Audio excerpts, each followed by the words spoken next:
आज मैं उनके लिए बताऊंगा, माता बहनों के लिए जिनको बच्चा बच्ची नहीं हो पा रहा है और खूब कोशिश 10 साल हो गई, 15 साल हो गई है तो अभी बच्चा नहीं हो पा रहा है, उसको ठीक करने के लिए एक बहुत अच्छा उपाय बता रहा हूं। आप ये देख रहे हैं शिवलिंगी है, ये जंगल में कहीं भी मिल जाएगी। देखो इस तरह की होती है, आप पहचान कर लीजिए, शिवलिंगी है ये।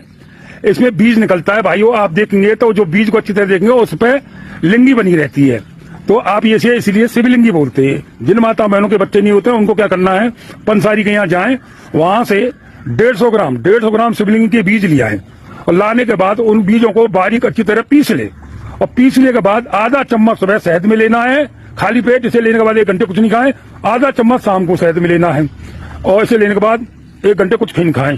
आप देखेंगे धीरे धीरे धीरे धीरे 3 महीने के अंदर इसे लेते रहेंगे आधा आधा चम्मच, तो 3 महीने के अंदर माता बहनों को खुशखबरी मिल जाएगी और माता बहनों के गर्भ ठहर जाएगा इससे। भाई मेरा वीडियो चल गया, लाइक करिए, शेयर करिए, फॉलो जरूर करिए।